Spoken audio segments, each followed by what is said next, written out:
Right, Aries, let's see what we have got going on here and we'll interpret them as we go. We're reading through the columns. As I said, we will start with this one. So that first card up there is the Nine of Pentacles, and then we have the fifth chakra, Archangel Gabriel, and that is the throat chakra, and then we have a business venture. So the Nine of Pentacles is often deemed a really positive, upbeat card, and it often talks to us about financial vivacity and success and buoyancy and feeling sated and pleasure, enjoyment, also social activities and outings.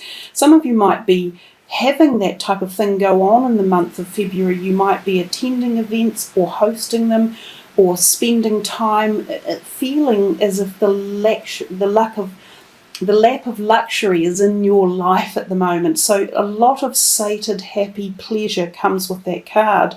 Now, interesting, we see a lot of purple through that row, and that's the kind of third eye chakra as well, even though we're dealing with the throat chakra underneath. And if you look, the cards are aligned with all of the purple stones in the background on the reading table as well. So given that this is about sort of successful feeling of vibration of money and socializing and things, and we see the fifth chakra with Archangel Gabriel, it feels as though communication might be on the cards as well. So either talking and communicating with something about your money. And of course we come down here to a business venture. So possibly some of you are formulating something with some people or with loans or bank managers or with the structure of your money regards a new business venture that you could be either going into independently or even into with a group of people or a mix of something. It says trust and follow through on a new business idea or career opportunity. So for some of you, this could even be a change of career coming, and it may have come about through the use of communication. When we communicate, this is how life evolves. If none of us talked, and talking isn't the only primary form of communication, because we also have written communication, such as emails or letters or legal documents, that type of thing. But if there was no communication, nothing would evolve. Nothing would have ever begun as in the human world. We would be living back in the day, in straw huts or caves, because it takes communication to have the thought process from that realm be brought into the physical realm and be turned into something physical.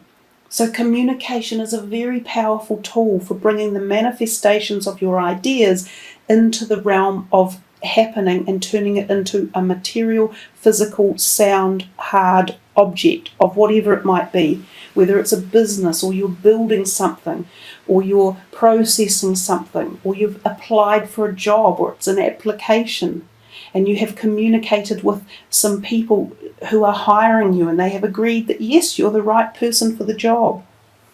So you see how communication is key, but it bodes very, very successfully and very well in this first row about your finances, about opportunities within career or business advancement. And so just remember, the more you communicate, the more likely you will have an even more positive or successful chance of a good outcome. We come to this next row and we kind of have a dichotomy, complete opposite here of the first row. So you've got the Nine of Swords, which is a little bit about mental anxiety or tension or worry. It's also about insomnia, the inability to sleep, and the inability for the mind to slow down enough and relax. Now, this could be because you have a lot of worries on your mind, or you've got a lot of ideas going on and you can't quite decide what do I do or which way does this go. The card underneath is the second chakra, Archangel Ariel. Now, the second chakra is down in the sacral part of our body. So this is the part where our creative zone is as well. It's also the thighs, the hip, the back. It's our intimate zone as well, and also our fertility zones in the body for both men and female. So there could be something that you are anxious or worried about around this part of your body. Some of you may have to have things done to it. You may need massage or release. You may be having small operations. There may be something in this part of your body that is blocked or giving you messages about walking away from something. So it's very much a gut instinct feeling as well. It's that whole orangey, lemony feeling in the cards, and it's that part of our body. If we learn to trust our gut instinct and listen to our bodies and listen to the messages that we receive through our mind when it's not full of fear or worry, we can often come to a more successful conclusion on a particular pathway that we're wanting answers with. The other thing that it could be is that you have a block in your creative zone, and this is worrying you. You know, you're going like, I can't make a decision, or I've lost my mojo. I can't seem to replace it. I can't seem to find it or activate it. So you could be worried about that. And again, if you open up or have some healing or get some flow through that part of your body, it should release a lot of the anxiety or worry. The walk away, it's saying leave the unhealthy situation and enjoy the new doors that open as a result. So it feels to me as if it's possibly telling you that something you have been doing, or an idea, or perhaps a job you were doing, is no longer suiting you, and that they're off telling you, let it go and walk away, because you've got all of this over here, which feels quite new. So it's almost as if you were offered something new, and then you've been weighing it up and going, oh, I don't know, should I, shouldn't I? Is it the right thing? Is it not? But they're kind of saying, open up to your intuitive feeling a bit more. Relax. Don't ponder on the negatives. Don't let that mind talk ruin it for you. And they're saying, move away from something that you've been doing which has created tension or created discombobulation. It hasn't been flowing. So we come to this third row and we see the moon, we see underneath it the magician and the mirror, and then we see summer. The moon is often heralded by the full moon, which we talked about, the eclipse on the 31st of January, which could be very symbolic for you. It could give you insights or highlight activation or create something new. There was also the new moon on the 15th of January. This may have propelled you into some sort of ecliptical surge of energy as well. You might have found a great new passion coming in at this time, or activation. So I think the moon does play a big part for you, Aries, in how you move forward for the year. It seems as if it's activating a whole bunch of stuff, and especially with this message underneath that there's magic in the air. The magician and the mirror. It's a very, very powerful card, just as in the tarot. The magician is a powerful card. This one has even a little bit more kind of push behind it, or punch if you like. The mirror that he's holding in his hand here, and this powerful light with the number 8 on top of his head, is about some sort of transformational light or journey that is coming upon you. And again, I think this could be through the power of the moons that have come in and the eclipses. This mirror shining, reflecting back out, this yellowy hue, is very much like the immense reflection that we get off the moon, and the contemplative energies that we can gain from things like eclipses and full moons and new moons. So the magician is a time of very powerful spiritual benevolence in your life, where something transformational is coming through. So I think for you, the moon sign, the moon card, even though traditionally that can often also tell us that there could be things going on around you that are a bit subterfuge, and a little bit of dishonesty or stuff being done under the light of day. It can indicate transactions within business dealings that are a little bit corrupt or not favourable. It can sometimes transpire to mean negative people around you who aren't supporting you or haven't been your best friend. Sometimes these can be water sign people too, because of the crab down here, I think of, and the Cancer kind of could be water sign energies. But that could relate to some of you, Aries, but I think for most of you this is a very empowering line in here in particular. And it is saying that some amazing, magical, powerful transformations, like I said earlier, this is the year of deep personal reassessments, birth, death, and reincarnation. This is happening for you, Aries, and it feels as though it is starting to transmute right as early on in as February. You know, the card at the bottom is a timing card for you. So it says everything you're asking for becomes yours in the summertime. So for those of you in the Northern Hemisphere, your summer, of course, isn't until later in the year. So perhaps this is just the beginning of a birth, of a whole surge of wild energy, which is what's going on outside my window at the moment.